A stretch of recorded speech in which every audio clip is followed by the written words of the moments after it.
Alright, so I'm out by San Francisco Bay, and today's subject is going to be really challenging. It's a quarry, but I can't really get a good view. But the weather's beautiful. I'm all set up. Let me show you what I'm thinking. Alright, so I'm set up among these poplar trees right here.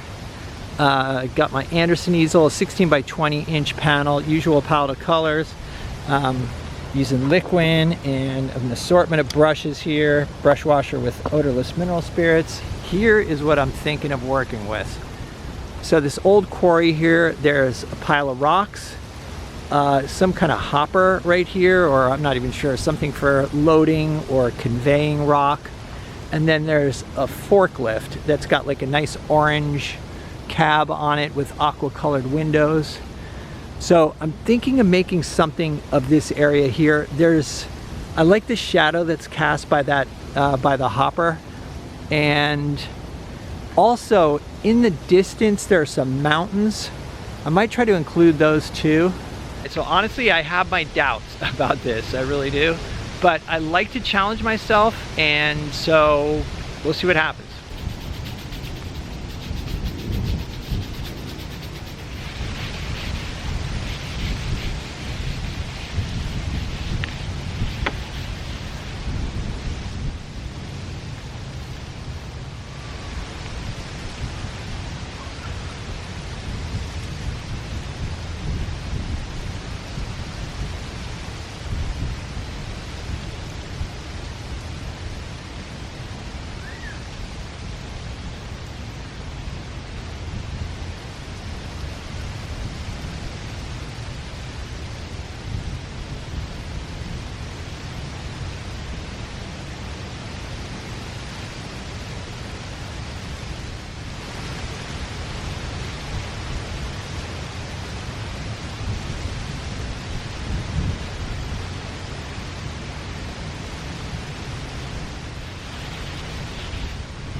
Alright, so there's the composition, and there are three main components: the hopper, the forklift, and then this pile of rocks here.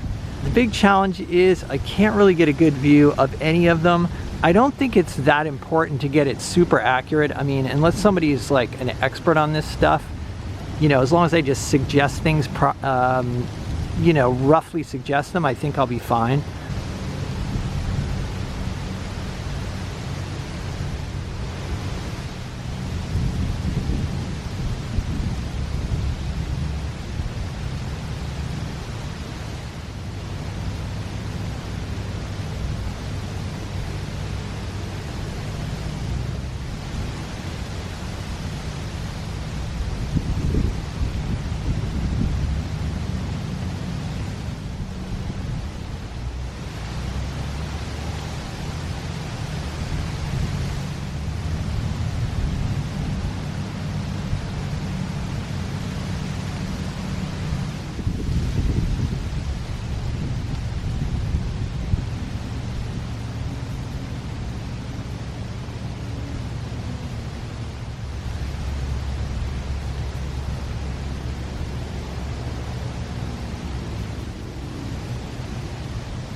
Okay, so there's where I am so far, and I'm using a large brush. I'm using a number 10 natural bristle flat, which you can see the scale of it next to this little vehicle here. It's pretty big. You can see it here too. But I want to try to use this single brush as much as possible. All right, so I do feel like there's a decent feeling of light. I'm gonna have to strengthen the shadow under this vehicle here, and also too, I might need to break up this pattern of shadow on top. Kind of extend it out a little bit into this area, but I do like the basic idea.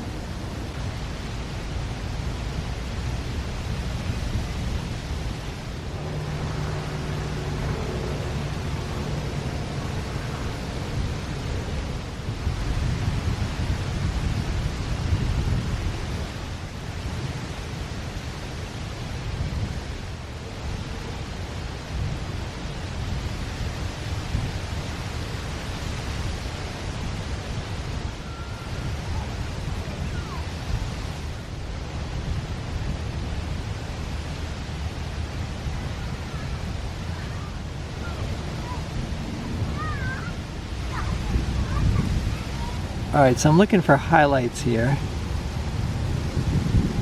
That's kind of messy, but I could fix that up later.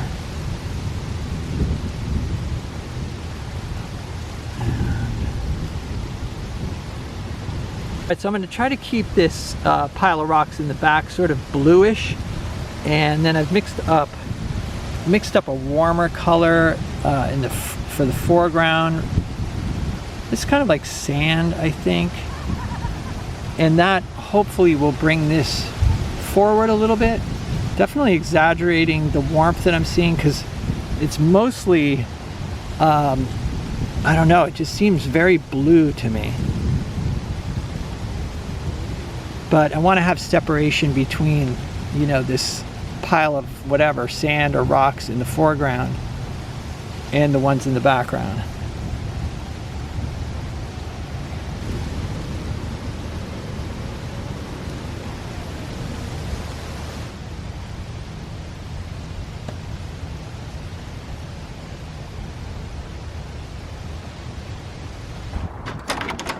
All right, so this is an unusual composition for me. Typically I focus on big shapes, big simple shapes.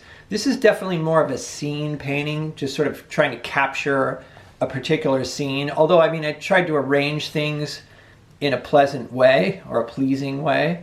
Yeah, basically the idea was to bring together elements that caught my eye. Number one was the sort of rocks on this hill in the background, and then this loader here, or forklift, and then this this rock hopper kind of thing. I sort of compressed the scene in order to get the elements, you know, to include them all. The other thing too was I wanted to make sure there was a feeling of space or airiness to the sky. So I kind of played around with that. I mean, at first I had more brushwork in the sky, and then I was like, it wasn't getting the effect I was after. So I kind of smoothed out the brush strokes, and then also added more white right along the horizon here to create, you know, to lighten it up. This painting was a challenge regarding values. This is in shadow, and it's warm actually, because it's getting like reflection off the ground. But it's not that big of a value shift from, you know, from the rocks in the background that are in the light. Same thing right here on this loader. There's kind of this cream colored extension arm here on the forklift portion. And this was really, really light actually. Even though it was in shadow, it's just very light in value. There was so much reflected light out there. I started out with a natural bristle number 10 flat, and then I wasn't getting the effect that I was after. So I used a number 4 flat synthetic. Princeton 6300. I'd like to do more paintings like this where I do man-made objects in the landscape. It's a good workout. There's more drawing involved, and it's especially difficult, or it's a fun challenge trying to do a painting like this and use the large brush as long as possible. So more subjects like this to come. As usual, let me know what you guys think in the comments. If you'd like to see some more videos and help support the channel, There's a Patreon link down below. It's Patreon that helps keep me making these videos. Got a bunch of other videos on my Patreon, so check it out. Other than that, stay creative, and I'll see you guys in the next video.